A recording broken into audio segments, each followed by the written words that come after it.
మాధవి గారు.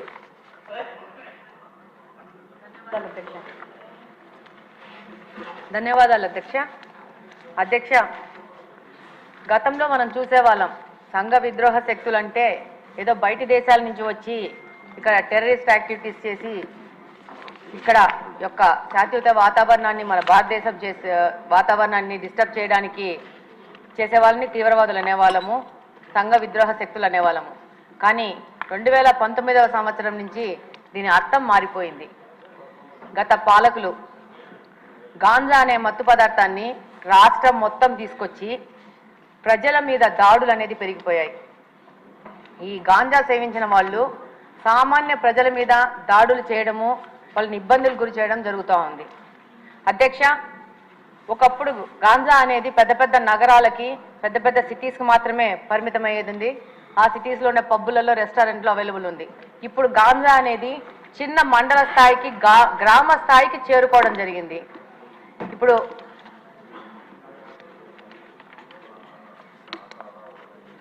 ఈరోజు మామూలుగా తిరుగుతూ ఉంటే ఈ గాంజా ఇంత ఎక్కువైపోయింది ఏమని మాట్లాడుతుంటే స్టూడెంట్స్ అడుగుతూ ఉన్నారు, మాకు గాంజా ఎక్కడ దొరుకుతుందో తెలిసినప్పుడు దీన్ని కట్టడి చేయాల్సిన పోలీసులకు తెలియదు అది ఎక్కడ దొరుకుతుందో అని చెప్పేసి. ఎంతోమంది స్టూడెంట్స్ కలిసినప్పుడు ఎలక్షన్ క్యాంపెయినింగ్లో ప్రశ్నించడం జరిగింది. అలాగనే అధ్యక్ష, ఎన్నికల ముందు కానీ ఇప్పుడు ఎన్నికల తర్వాత కానీ ఈరోజు గ్రీవెన్సెస్ కోసం మన దగ్గరకు వచ్చిన దాంట్లో దాదాపు 30-40% ఈ గాంజా మీద ఎఫెక్ట్ అయిన వాళ్లే వస్తూ ఉన్నారు. ఎలాంటి సమస్యలు అంటే మనకు సభ దృష్టికి తీసుకొస్తే ఇది ఒక తమాషా వ్యవహారం ఉంటుంది.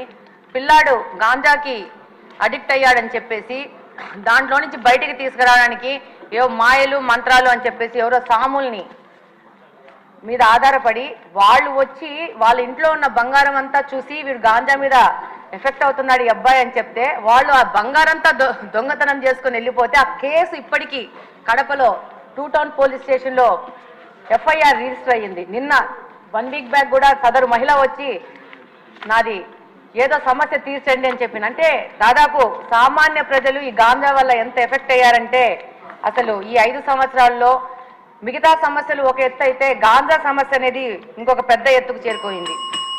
అలాగనే అధ్యక్ష, ఈ గాంజా సేవించిన వాళ్ళు సామాన్య ప్రజల మీద షార్ప్ ఆబ్జెక్ట్స్, ఇందాక హోమ్ మినిస్టర్ గారు అన్నట్టు బ్లేడ్ బ్యాచ్ అంటారు, వాళ్ళు అది బ్లేడో షార్ప్ ఆబ్జెక్టో చిన్న నైఫ్లో తెలియదు కానీ ఆ గాంజా మత్తులో వాళ్ళకు అంతకుముందు వాళ్ళతో ఏదైనా గొడవలు జరిగినా కానీ ఏమి జరిగినా కానీ ఏ విధమైన ప్రొవొకేషన్ లేకున్నా కూడా వాళ్ళని అటాక్ చేయడము, వాళ్ళ మీద దాడులు చేయడము, దాదాపు వాళ్ళకి ప్రాణం మీద ప్రమాదం వచ్చే లాగా దాడులు చేస్తూ ఉన్నారు. రంజాన్ మాసంలో కడప నియోజకవర్గంలో ఒక మసీదు నుంచి రాత్రి 11 గంటలకి నమాజు చేసుకొని బయటికి వస్తుంటే వచ్చిన పిల్లోడిని అసలు వితౌట్ ఎనీ నోటీసు చిన్న షార్ప్ ఆబ్జెక్ట్ తీసుకొని కొయ్యడం జరిగింది. అబ్బాయికి దాదాపు రిప్స్లో దాదాపు 3-4 ఇంచెస్ లోపలికి వెళ్ళి హైదరాబాద్ అపోలోకి తీసుకొచ్చి దాదాపు 20 రోజులు పెట్టి దాదాపు 5-6 లక్షలు ఖర్చు అయిందని కూడా చెప్పారు. చెప్తున్నాను. అయితే దాని మీద పోలీసు వాళ్ళకి దగ్గరికి వెళ్తే చాలా నామినల్ దొమ్మి కేసు, చిన్న 2 మనుషులు కొట్టుకుంటే జరిగిన గొడవలాగా కేసు రిజిస్టర్ చేశారు. అది గత ప్రభుత్వం వైసీపీ ప్రభుత్వ హయాంలో జరిగింది. ఇలాంటి కేసెస్ చాలా ఉన్నాయి పోలీస్ డిపార్ట్మెంట్ దగ్గర. వాటన్నిటి కూడా మళ్ళీ చెక్ చేసేసి వాటిని సరైన FIR రిజిస్టర్ చేసి వాళ్ళకి న్యాయం చేయాలని కోరుకుంటున్నాను. అలాగనే ఈ గాంజా మీద ఒక స్పెషల్ టాస్క్ ఫోర్స్ ఏర్పాటు చేసి ప్రత్యేకంగా మీకు అవసరం ఉంటే నాకంత తెలియదు కాబట్టి స్పెషల్గా రిక్రూట్ చేసుకునైనా కూడా దీని మీద ముందుకు పోవాల్సిన అవసరం ఎంతగానో ఉంది. లేకపోతే సమాజం మొత్తము పాడైపోయే ప్రమాదం ఉంది. ధన్యవాదాలు అధ్యక్ష. ధన్యవాదాలు అధ్యక్ష. ఈ అసాంఘిక శక్తుల గురించి అదేవిధంగా ఈ బ్లేడ్ బ్యాచ్ నియంత్రణ గురించి ఒకసారి మాట్లాడాలనుకుంటే లాస్ట్ 5 ఇయర్స్లో నేను చాలా సందర్భాల్లో చెప్పాను అధ్యక్ష, పోలీసు వ్యవస్థని, పోలీస్ నిఘా వ్యవస్థని కూడా కంప్లీట్గా నిర్వీర్యం చేసే పరిస్థితి వచ్చింది అధ్యక్ష. ఎందుకు ఈ మాట చెప్తున్నానంటే లాస్ట్ 5 ఇయర్స్లోని కూడా అప్పుడు ముఖ్యమంత్రి జగన్మోహన్ రెడ్డి రోడ్డు మీదకి వస్తే పరదాలు కట్టడానికో, బారికేడ్లు వేయడానికో, లేకపోతే హౌస్ అరెస్టులు చేయడానికో వీటి మీద పెట్టిన దృష్టి అసాంఘిక శక్తుల్ని పట్టుకుందామని కానీ, నేరస్తులను పట్టుకుందామని కానీ, వాటిని పట్టుకునేడానికి ఉన్న సిస్టమ్ని కనీసం వాళ్ళు తిరిగి పునరుద్ధరించుకోవాలనే తపన కూడా లేకుండా మొత్తాన్ని నిర్వీర్యం చేసిన పరిస్థితి వచ్చింది అధ్యక్ష. దాని పర్యవేక్షణలో భాగంగానే ఈ 5 సంవత్సరాల్లోని కూడా ఇంచుమించుగా మనం ఒకసారి కంపేర్ చేసుకుంటే బిఫోర్ 2014 మనకి టోటల్ కేసెస్ ఈ బ్లేడ్ బ్యాచ్కి సంబంధించి ఈస్ట్ గోదావరిలోనే ఒక ఈస్ట్ గోదావరిలో చూసుకుంటే 133 ఉంటే 2014-19 అదేవిధంగా 2014-19కి ఒక 400 ఉన్నాయి అధ్యక్ష. 2019-24లో ఒకసారి మనం చూసుకుంటే అధ్యక్ష దగ్గర కేసెస్ అవన్నీ కూడా దగ్గర డబుల్ అయిన పరిస్థితి అధ్యక్ష. వీళ్ళ మీద ఎన్ని పీడీ యాక్ట్లు పెట్టినా ఒక ఈస్ట్ గోదావరిలోనే ఇంచుమించుగా 500 వరకు కేసెస్ నమోదు బ్లేడ్ బ్యాచ్ని ఐడెంటిఫికేషన్ చేయడం అధ్యక్ష. వీళ్ళే కాకుండా మనకి రాజమండ్రి అదేవిధంగా ఎన్టీఆర్ డిస్ట్రిక్ట్లోనే ఎక్కువ ఈ బ్లేడ్ బ్యాచ్ అనేది ఎక్కువగా ఐడెంటిఫికేషన్ అయి ఉంటుంది. వాళ్ళు ఇంచుమించుగా దగ్గర రెండు కలిపి ఈ మొన్న 2019-24లో దగ్గర 825 మందిని ఐడెంటిఫికేషన్ చేయడం జరిగింది అధ్యక్ష. ఐడెంటిఫై చేయడం ఒక ఎత్తు అయితే వీళ్ళు నియంత్రించే సిస్టమ్ అయితే పోలీస్ డిపార్ట్మెంట్లో లాస్ట్ 5 సంవత్సరాలు లేదు అధ్యక్ష. ఎందుకు ఈ మాట చెప్తున్నానంటే దగ్గర 15,000 సీసీ కెమెరాలు 2014-19 వరకు టీడీపీ హయాంలో పెడితే ఒక్క సీసీ కెమెరాని పెట్టకపోవడం సరికదా, ఉన్న సీసీ కెమెరాలను కూడా పునరుద్ధరించుకోకపోవడం అనేది నిజంగా ఒక సిగ్గుచేడు అధ్యక్ష. ఎందుకంటే ఎక్కడికి అంటే మీలాంటి వాళ్ళు పెట్టేటప్పుడు సీసీ కెమెరాలు బాగా పనిచేస్తాయి సార్. అప్పుడు తీసేసి వీడియో తీశారు కదా సార్ మిమ్మల్ని చూపించడానికి, డైరెక్ట్ వీడియోలో చూపించుకున్నాడు. విషయం ఏంటంటే సీసీ కెమెరాలు తీసేయడం, సీసీ కెమెరాలు పునరుద్ధరించుకోకపోవడం ఒక ఎత్తు అయితే కనీసం మనం ఒక క్రిమినల్ని పట్టుకున్న తర్వాత అతని క్రిమినల్ బ్యాక్గ్రౌండ్ మనం చెక్ చేయడానికి automated finger print identification system అని చెప్పి అది కూడా చంద్రబాబు నాయుడు గారి హయాంలో మనం పెట్టడం జరిగింది.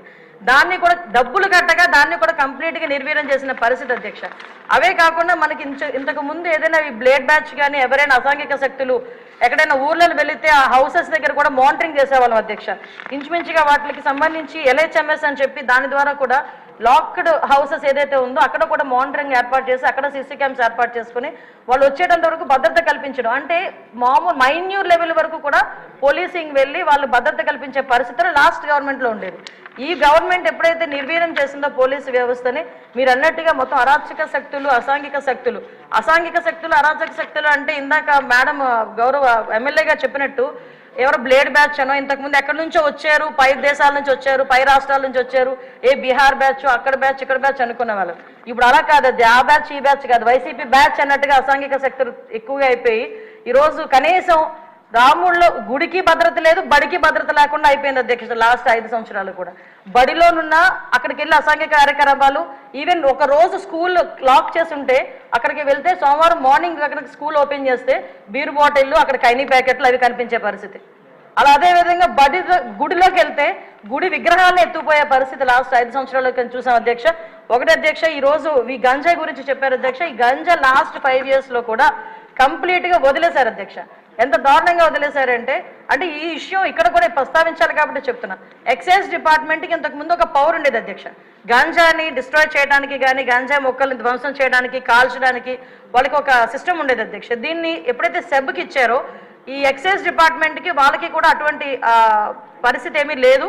ఈ సెబ్ కూడా ఓవరాల్గా ఒక గంజా మీదే కాకుండా ఓవరాల్ మనకి మైన్స్ మీద, శాండ్ మీద, లిక్కర్ మీద వీళ్ళు ప్రత్యేకమైన దృష్టి పెట్టడం, గంజాయిని పక్కన పెట్టడం జరిగింది అధ్యక్ష. దాని పర్యవేక్షణలో భాగంగా గంజాయి అన్నది ఎవరో ఎక్కడో ఈ యూనివర్సిటీ పిల్లలు పెద్ద పిల్లలు తాలూకా పిల్లలు చేస్తారనుకున్నది కాస్త స్కూల్ లెవెల్లో ఈరోజు స్కూల్ బ్యాగ్లో కూడా వెళ్ళిపోయింది అధ్యక్ష గంజా ప్యాకెట్. సో మేము ఇప్పుడు ఈ గంజా మత్తులోనే ఈ బ్లేడ్ బ్యాచ్ కూడా విచక్షణ కోల్పోయి అడ్డొచ్చిన వాళ్ళందరినీ కూడా ఇష్టానుసారంగా ఆ బ్లేడ్తోని చేయటం, హర్ట్ చేయటం. అందులో భాగంగానే ఇందాక గౌరవ సభ్యులు చెప్పినట్టుగా మన ఎలక్షన్ క్యాన్వాసింగ్లో భాగంగా పవన్ కళ్యాణ్ గారు వెళ్ళేటప్పుడు పవన్ కళ్యాణ్ గారి మీద కూడా దాడి చేయటం బ్లేడ్ బ్యాచ్. అంటే వాళ్ళకు ఒక విచక్షణ కోల్పోయి ఇలాంటి వాళ్ళని హైయర్ చేసుకుంటారు అధ్యక్ష. కొన్ని రాజకీయ పార్టీలు అసాంఘిక శక్తుల్ని ఇలాంటి వాళ్ళని హైయర్ చేసుకుని గుంపుల్లో పంపించి కూడా ఇలాంటి పనులు కూడా చేస్తున్నారు అధ్యక్ష. వీళ్ళకి గంజాయి దొరకకపోతే వైట్నర్ స్మెల్ గట్టిగా తీసి దాంతో కూడా వాళ్ళు మత్తు తెచ్చుకొని వాళ్ళు ఇలాంటి అసాంఘిక కార్యకలాపాలు, అంటే అసాంఘిక కార్యకలాపాలు ఈజీ మనీ గురించి పిల్లలు పాడైపోతున్నారు, పిల్లలు దానికి అడిక్ట్ అయిపోతున్నారు అన్న విషయం అయితే మా దృష్టికి వచ్చింది అధ్యక్ష. దీని మీద నార్కోటిక్ టాస్క్ ఫోర్స్ మొన్ననే క్యాబినెట్ సబ్ కమిటీ కూడా ఏర్పాటు చేయడం జరిగింది. గాంజా గురించి ఎడ్యుకేషన్ డిపార్ట్మెంట్, మన అదేవిధంగా home department, tribal welfare department, excise department, health డిపార్ట్మెంట్తో కలిపి ఒక సబ్ కమిటీ కూడా ఏర్పాటు చేయడం జరిగింది. నార్కోటిక్ టాస్క్ ఫోర్స్ కూడా ఒక అతి తొందరలో క్యాబినెట్ కూడా ఆమోదం పొందిన తర్వాత narcotic task force with special ఆఫీసర్స్తో కూడా ఏర్పాటు చేయడం జరుగుతుంది. వీటితో పాటు ఒక టోల్ ఫ్రీ నెంబర్ కూడా ఇస్తున్నాం. గాంజాకి ఎస్పెషల్లీ గాంజా పర్పస్లో ఒక టోల్ ఫ్రీ నెంబర్ కూడా ఏర్పాటు చేయడం జరుగుతుంది. సో ఇవన్నీ ఒక ఎత్తు అయితే అధ్యక్ష, ఈరోజు నేను మళ్ళీ చెప్తున్నాను అధ్యక్ష, ఈ సీసీ క్యామ్స్ని పునరుద్ధరించుకొని ఏదైతే టెక్నాలజీని యూజ్ చేసుకొని రాబోయే కాలంలో ఎట్టి పరిస్థితుల్లోని అసాంఘిక కార్యక్రమాలు చేయడానికి ఆలోచన కూడా రాకుండా చేయడానికి ఒక ఉక్కుపాదం మోపడానికి పోలీసు వ్యవస్థ, హోంశాఖ కూడా సిద్ధంగా ఉందని, దానికి గౌరవ చంద్రబాబు నాయుడు గారు కానీ పవన్ కళ్యాణ్ గారు కానీ అందరూ కూడా మాకు సహకరిస్తున్నారని చెప్తూ సెలవు తీసుకుంటున్నాను అధ్యక్ష. క్వశ్చన్ నెంబర్ 27 ఎడ్యుకేషన్ మినిస్టర్ గారు. అధ్యక్ష, మొదటి ప్రశ్నకి సమాధానం లేదండి. రెండో ప్రశ్నకి సమాధానం, ఈ ప్రశ్న ఉత్పన్నం కాదు. విష్ణుకుమార్ రాజు గారు. అధ్యక్ష నమస్కారాలు అధ్యక్ష. నేను అడిగిన క్వశ్చన్ అధ్యక్ష, విశాఖపట్నం పాలిటెక్నిక్ కాలేజీలో సరిపడి మరుగుదొడ్లు ఉన్నాయా లేదా అనేది అడిగాము అధ్యక్ష. ఎందుకంటే అధ్యక్ష దానికి రిప్లై గౌరవ మంత్రివర్యులు అన్నీ ఉన్నాయన్నట్టు ఇచ్చారు అధ్యక్ష. రెండోది ఏదైనా సౌకర్యాలు కల్పిస్తారా అంటే ఈ ప్రశ్నే ఉత్పన్నం కాదంటున్నారు అధ్యక్ష. అంటే గౌరవ మంత్రివర్యులు నేనేమి వ్యక్తిగతంగా ఏమంటలేదు అధ్యక్ష, కానీ జరిగిన విషయము అంతకుముందు ఈ పాలిటెక్నిక్ కాలేజ్ కూడా నార్త్ నియోజకవర్గంలో ఉంది అధ్యక్ష. దుర్మార్గపు ప్రభుత్వం ఇదివరకు ప్రభుత్వం. ఈ మాట అన్నందుకే నా పైన కేసు పెట్టి ఇప్పుడు నేను బెయిల్ పైన ఉన్నాను అధ్యక్ష. ఈ ఒక్క మాటే అన్నాను అంతే, దానికి నన్ను అరెస్టు, బెయిల్ మీద ఉన్నాను అధ్యక్ష. ఈ ప్రభుత్వం అంతకుముందు ఉన్న ప్రభుత్వం అధ్యక్ష వైఎస్ఆర్సీపీ ప్రభుత్వము మా పాలిటెక్నిక్ కాలేజీని తాకట్టు పెట్టిస్తారు, ఎంఆర్ఓ ఆఫీస్ని తాకట్టు పెట్టిస్తారు, రైతు బజార్ని తాకట్టు పెట్టిస్తారు, అట్లాగే ఆర్ఎండ్బి క్వార్టర్స్ని తాకట్టు పెట్టిస్తారు, ఎంఆర్ఓ గారు ఆఫీస్ని తాకట్టు పెట్టిస్తారు అధ్యక్ష. ఇవన్నీ నార్త్ నియోజకవర్గంలో ఉన్నాయి. లేని చాలా తాకట్టు పెట్టారు. ఈ పాలిటెక్నిక్ కాలేజ్ కూడా పాత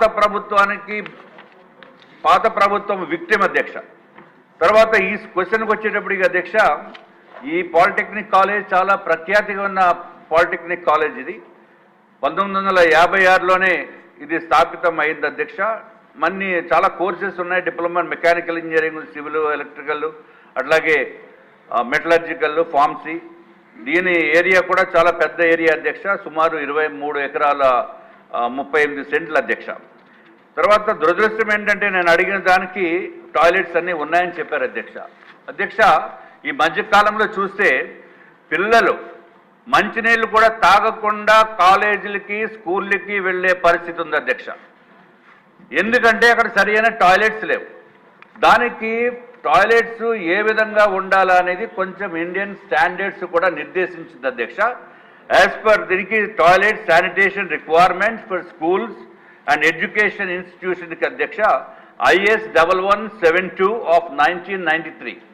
ఇదొక్కటే కాకుండా నేషనల్ స్కూల్ శానిటేషన్ మాన్యువల్ అని కూడా కేంద్ర ప్రభుత్వము నిర్దేశించింది అధ్యక్ష.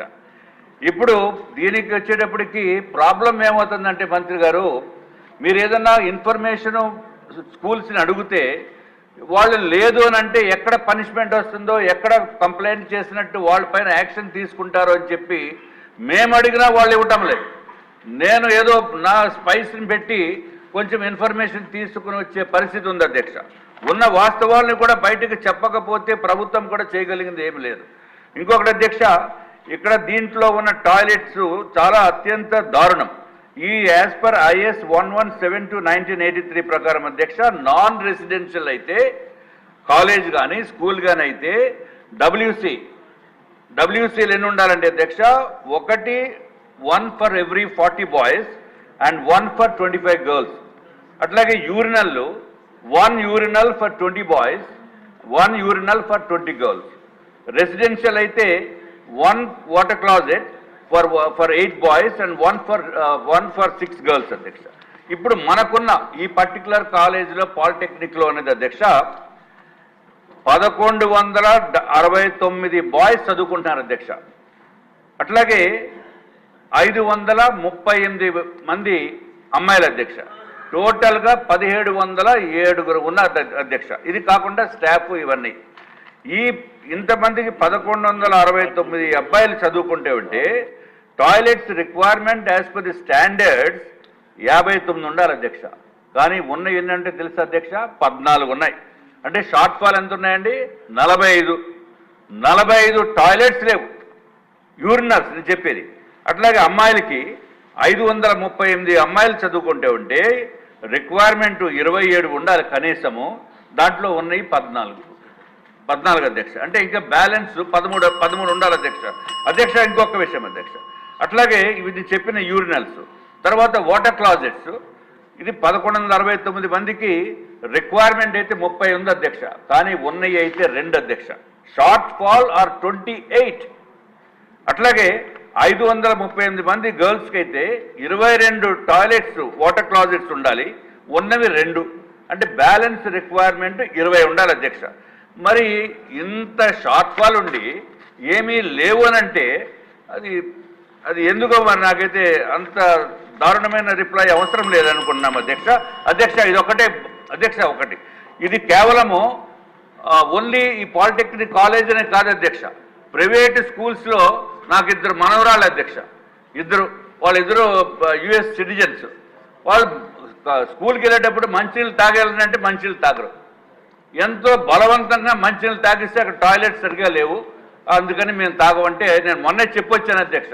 ఇప్పుడు లోకేష్ బాబు గారు దీనికి సంబంధిత మంత్రివర్యులు అయ్యారు, అన్ని టాయిలెట్స్ అన్ని శుభ్రంగా ఉండేటట్టు అన్ని ప్రైవేట్ స్కూల్స్లోని కాలేజెస్లోని దానిపైన ప్రత్యేకమైన ఫోకస్ పెడతారని చెప్పి నేను హామీ ఇచ్చి రావడం జరిగింది అధ్యక్ష.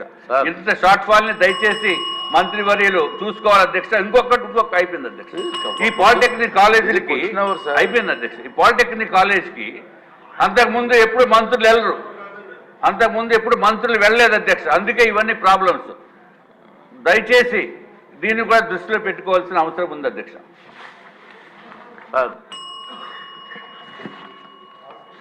గారు అధ్యక్ష, రాజుగారు చాలా స్పష్టంగా ఇన్స్టిట్యూషన్ గురించి చెప్పారు అధ్యక్ష. ఈ పాలిటెక్నిక్ 1956లో స్థాపించారు, 9 సెక్షన్స్ ఉన్నాయి, పెద్దలు అన్నట్టు 17